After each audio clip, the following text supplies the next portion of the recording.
আপনারা শুনছেন ভয়.com, বাংলার ভূত, বাংলার ভয়, উল্টোপাল্টা গল্প নয়। আজ আপনারা শুনবেন গ্রাম বাংলা ভূতের গল্প প্ল্যানচেট।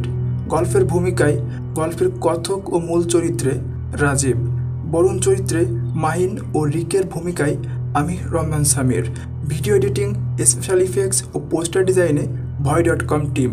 তাদের জানাই আমাদের পক্ষ থেকে আন্তরিক ধন্যবাদ।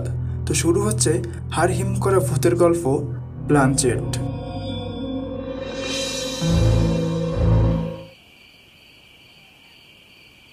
নম্বরে আপনি কল করছেন সেটি এখন সুইচ অফ আছে, অনুগ্রহ করে পরে চেষ্টা করুন। রাত প্রায় 10:30। একবার শেষ চেষ্টা করলাম বরুণকে ফোন করার।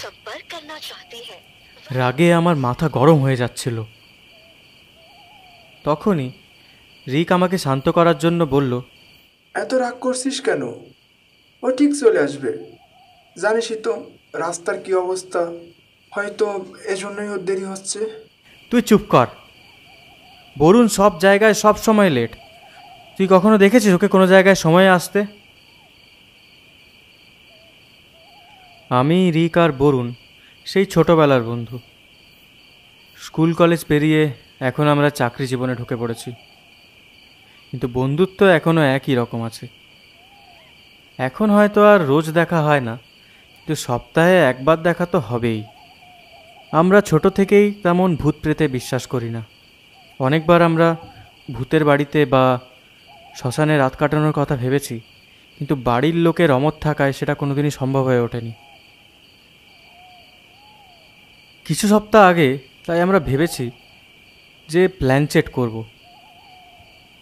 আমার একটা ফার্ম হাউস আছে, সেখানেই আজ রাতে 8টার সময় সবারই আসার কথা ঠিক ছিল। আমি এসব কথা ভাবছিলামই, তখনই আমি শুনলাম একটা বাইক এসে দাঁড়ালো।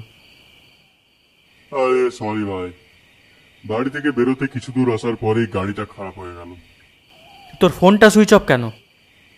আরে ফোনটা তো বিকেল থেকেই বন্ধ, ব্যাটারি খারাপ হয়ে গেছে বোধহয়।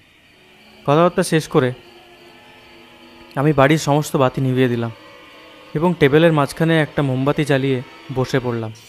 প্ল্যানচেট তো করব, কিন্তু ডাকবো কাকে সেটাই জানি না। বরুণ তখন বলল, ওর একটা কলেজের বন্ধু ছিল যে গত বছরই বাইক দুর্ঘটনায় মারা গেছে, তাকেই ডাকাবো। কিন্তু ওকে তো আমরা দেখিনি কখনো। আমি শুনেছিলাম যাকে ডাকা হয় তার মুখটা মনে মনে কল্পনা করতে হয়। বরুণ বলল, ও খানিকটা আমার মতোই দেখতে ছিল, তোরা আমার মুখটা কল্পনা করতেই পারিস। আমরা কথা না বাড়িয়ে চোখ বন্ধ করে রাকেশের কথা ভাবতে লাগলাম।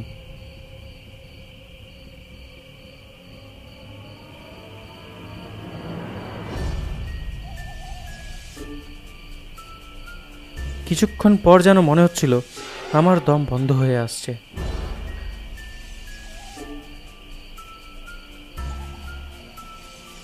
আমি চোখটা খুলেই দেখলাম রিক ভয়ে পাথরের মতো বসে আছে।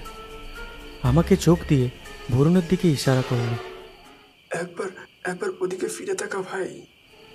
বরুণের চেহারার দিকে তাকিয়ে দেখলাম চেহারাটা খালি, বরুণ নেই সেখানে।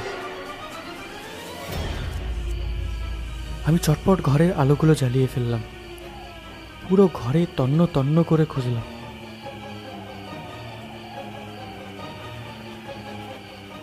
কিন্তু বরুণকে কোথাও পেলাম না।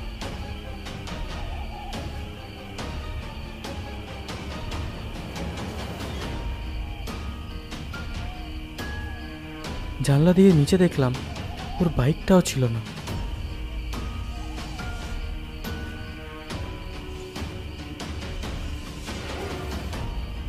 তখনই রিক ওই টেবিলের ওপর রাখা কাগজটা আমাকে ধরালো। এই নে ভাই। আমার হাত কাঁপছে। কাগজটা খুলতেই চোখে পড়ল কৌতূহল ভালো, কিন্তু সবকিছুরই একটা সীমা থাকা দরকার। সবকিছু জানার অধিকার সকলের নেই। আমি সেই সীমা অতিক্রম করার শাস্তি পেয়েছি, তাই তোদেরও সাবধান করলাম। আমি হাতে কাগজটাকে নিয়ে বসে পড়লাম। কান্না পাচ্ছিল, কিন্তু কাঁদতে পারছিলাম। রিক হাউ হাউ করে কাঁদছিল। তো আমি ভাবছিলাম, শাস্তি তো তোর একার পাওয়ার কথা না, আমরাও তো সমান দায়ী। তাহলে তুই একা কেন? কতক্ষণ ওভাবে বসেছিলাম জানি না। আচমকা দরজার কড়া নাড়া শব্দে চমকে উঠলাম। এত রাতে কে? দরজা খুলতেই দেখি, বরুণ তুই! আমি আর রিক চিৎকার করে উঠলাম এবং ওকে জড়িয়ে ধরলাম। বরুণ কিছুই বুঝতে পারছিল না।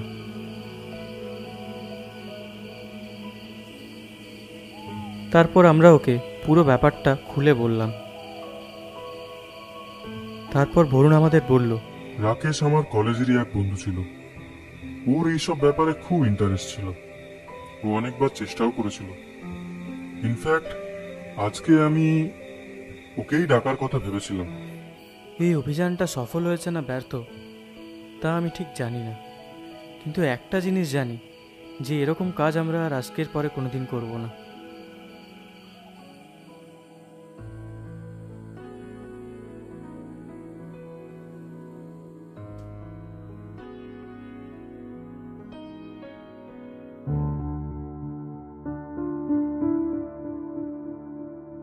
আসুন বসুন, সবাই কেমন আছেন বলুন।